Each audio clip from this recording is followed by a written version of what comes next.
Good day mga kabayan, another bang foreclosed property, another day. Matagal ka na bang naghanap ng house in lot na below market value dito lang sa Danghari? Well mga kabayan, good news para sa inyo to dahil meron akong iha-house tour sa inyo na bang foreclosed. Ito pong sa harapan ko ay single detached. Located po ito sa Ponticelli subdivision dito sa may Danghari, Molino, Bacoor, Cavite. Ito pong sa harapan ko ay bank foreclosed below market value. Ang presyo po nito is 11,184,000 pesos lang. Wala na po itong bidding, no? So, paunahan lang po. Wow, napakaganda ng location ng property na to. Malaki ito. At saka along Danghari lang ito, malapit sa Alabang, BGC, or Makati, no? So, ang lot area natin dito, 132 square meter and the floor area of 126 square meter. 4 bedroom, kasama na po yung maid's room, 3 toilet and bath, and 1 car garage. Napakaganda po ng location ng Ponticelli kung familiar kayo dito. Napaka high-end at exclusive lang po. Ang bahay na to pag binili nyo ng brand nyo ito, nasa 25 to 30 million pesos na po ito. Since bank foreclosed ito, ang presyo niya 11,184,000 pesos lang. So ang property line natin ay magsisimula po yan dyan hanggang dito po sa pader ng inyong kapitbahay, no? So ito yung magiging car garage ninyo. Kung makikita nyo po, modern Mediterranean po ang style ng bahay. Tigula yung roofing natin. So ito yung car garage mo, kasyang-kasya dito ang SUV, van or sedan pickup, kasyang-kasya.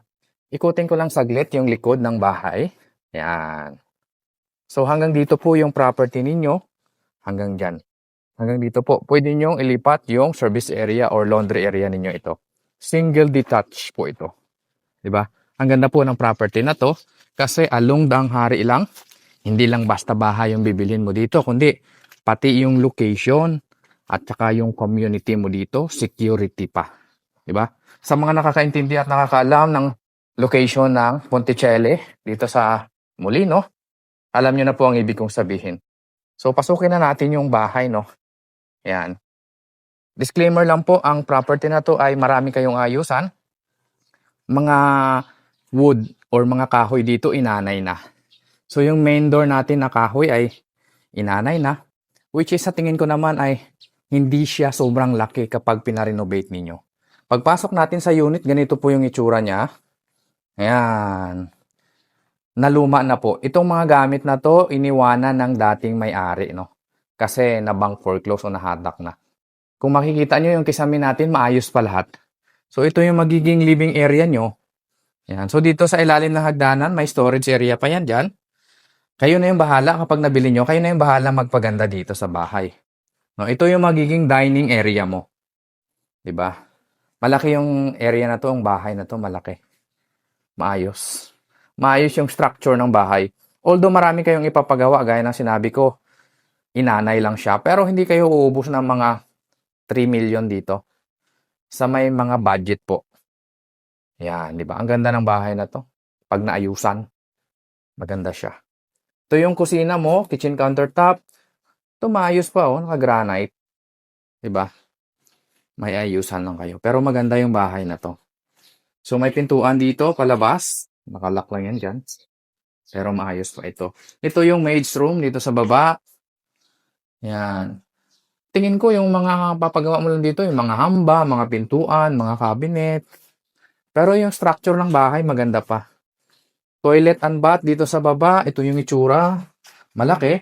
Pwede mo rin gawing service area or laundry area. Yan o, inanay lang siya. Disclaimer lang po. Yan. Para makita nyo kung anong ipapagawa, ma-assist agad ninyo. Yung hagdanan natin, semento, pero yung step niya, kahoy. Kaya inanay na rin. Matagal nang walang nakatira dito. So, expect natin pag yung bahay walang nakatira, aanayin talaga yung mga kahoy na part, no? Maluwag yung hagdanan, malaki. Pero semento yan, no? Natanggal lang yung mga kahoy kasi inanay. Ayan, no? So, dito ay meron kang cathedral window. Pwede mong palagyan ng chandelier dyan. Pag akyat natin, unahin agad natin yung ikalawang toilet and bath. Yan, ito yung itsura niya. Maalikabok lang. Pero intact pa yung mga tiles niya. Pati sa baba, intact lahat. Dito lang siguro kasi kahoy yung nilagay nila dito kaya inanay, no? Kayo na yung magpapatiles kung sakali. Bedroom number 2 dito sa taas. Yan, kung dalawa yung anak nyo, tag-iisa sila ng kwarto, no? Bedroom number 3, ito naman. Ayan, may mga gamit pa yung dating may-ari dito. Oh. Double deck. May aircon pa. Ayan. Ito naman yung pinaka-masters. Malaki, maluwag.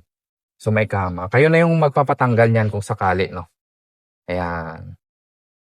Maayos pa yung bahay. May mga part lang talagang inanay, mga hamba, saka yung sa step sa sahig, sa hagdan, at saka dito sa mga flooring. At alam ko, kahoy nilagay nila dito, pero binaklas na kasi inanay na. Pero yung mga ceiling natin, maayos pa. May toilet and bath na sarili yung masters. Ito yung itsura. Yan. Diba? Ayos pa tong bahay na to. Maganda pa. Maganda pa ng location. At murang-mura lang ito sa presyo niya na 11,184,000. Kasi gaya ng sinabi ko, ang presyohan ng bahay ngayon dito sa Ponticelli around 20 to 25 million pesos na. So more than 50% below market value ito. Kung gusto nyo mag-inquire sa property na to, located ito sa Ponticelli, dito sa may Danghari, Molino, Bacoor, Cavite. Ang price po nito is 11,184,000 pesos. 20% spot down payment. 80% bank loan up to 15 years. Okay? Kung gusto nyo mag-inquire sa property na to, kung interested kayo mag-viewing, mag-tripping, kontakin nyo lang po ako. Nasa screen ko lang ang number.